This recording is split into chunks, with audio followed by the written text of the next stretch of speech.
Hello friends, நம்ம இன்றைக்கி இதை பற்றி பார்க்க போகிறோம். இறக்கியாக வரப்போகிற எபிசோடில் என்ன இன்ட்ரெஸ்டிங்கான சுவாரஸ்யமான விஷயம் நடக்க போதாங்க பார்க்க போகிறோம். வாங்க வீடியோக்குள்ளே போயிடலாம்.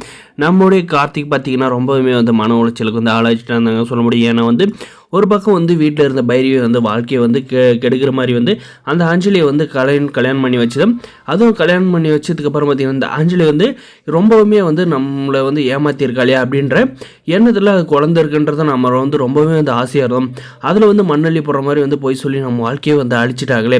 இதுக்கு மேலே நம்ம யாருக்காக வாழணும் அப்படின்ற மாதிரி பார்த்திங்கன்னா நம்ம கார்த்தி யாருக்கும் சொல்லாத ரூமுக்குள்ளே போயிட்டு கதவை சாத்திக்கிட்டு அங்கே போயிட்டு மருந்தை குடிச்சிடறாங்க. குடிச்சிட்ட அப்புறம் பார்த்திங்கன்னா என்ன கார்த்தி ஆளே காணோம் அப்படின்ட்டு நம்முடைய கௌதம் சார் ரூமை ஓப்பன் பண்ணி பார்க்குறப்ப தான் தெரியுது வாயில் நுரையாட தள்ளிக்கிட்டு இருக்காங்க. அதுக்கப்புறம் பார்த்தீங்கன்னா ஐயோ ஜானு எங்கே இருக்க, வா கார்த்தி என்னன்னு தெரில, வாயில் நுரையே வருது அப்படின்றாங்க. நம்ம இலக்கியாவும் பார்த்தீங்கன்னா பதறி அடித்து போயிட்டு வராங்க.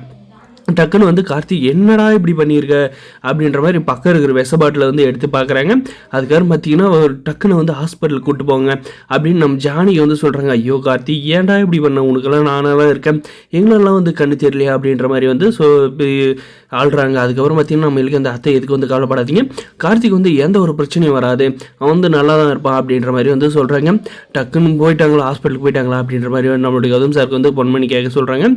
நம்மளுடைய கௌதம் சார் ட்ராவல் இருந்தாலும் போனை பிக்கப் பண்ணுறதுலையும் நம்மளுடைய கார்த்திகை பார்த்திங்கன்னா ஹாஸ்பிட்டலில் சேர்த்தி அதுக்கப்புறம் பார்த்திங்கன்னா சீரியஸ் கண்டிஷனுக்கு போயிடுறாங்க. அதுக்கப்புறம் நம்மளுடைய கௌதம் சார் கால் பண்ணி கார்த்திக் ஒன்றும் இல்லை, ரொம்ப சீரியஸாக தான் இருக்கும், ஆனால் டாக்டர் ரெக்கவர் பண்ணுறலாம் அப்படின்ட்டு சொல்லியிருக்காங்க, ஒன்றும் பயப்படுற மாதிரி இல்லைன்ட்டாங்க அப்படின்ற மாதிரி சொல்கிறாங்க. நம்மளுடைய கார்த்திக் பார்த்திங்கன்னா சுயநிலைவை எழுற அளவுக்கு பார்த்திங்கன்னா கார்த்தி சுயநிலவை எழுற அளவுக்கு விஷத்தை சாப்பிட்டு இருக்கான் அப்படின்ற மாதிரி சொல்கிறாங்க.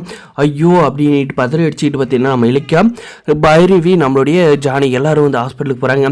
அங்கே போயிட்ட அப்புறம் பார்த்தீங்கன்னா என்ன கார்த்தி இப்படி பண்ணிட்ட, உனக்காக தான் நாங்கள் வாழ்கிறோம் அப்படின்ற மாதிரி நம்ம ஜானிக்கு போயிட்டு ஆடுறாங்க. நம்மளுடைய கார்த்திக் பார்த்தீங்கன்னா லைட்டாக மயக்கத்துலேருந்து திட்டுறாங்க. நம்மளுடைய கௌதம் சார் பார்த்தீங்கன்னா திட்டுறாங்க. ஏடா கார்த்தி நீ முட்டாள்தனமாக, நீ எவ்வளோ போல்டானாலும் இந்த மாதிரி முட்டாள்தனமான முடிவு எடுத்திருக்க அப்படின்றாங்க.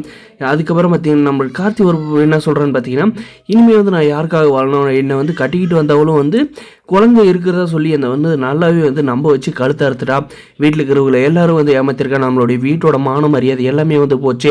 அதுவும் போக இந்த பைரவி ஆண்டி என் வாழ்க்கையை கெடுக்கிறதுக்காக அவளை எனக்கு கல்யாணம் பண்ணி வச்சுருக்காங்க. இவ்வளோலாம் தெரிஞ்ச அப்புறம் நான் உயிர் யாருக்காக உயிரோடு இருக்கணும், இதுக்கு மேலே நான் வாழ்ந்து பிரயோஜனம் இல்லை அப்படின்ற மாதிரி சொல்கிறாங்க. கார்த்திக் ஏன் நீ இப்படி எல்லாம் நினைக்கிறேன், நாங்கள்லாம் உனக்கு இல்லையா அப்படின்ற மாதிரி சொல்கிறாங்க.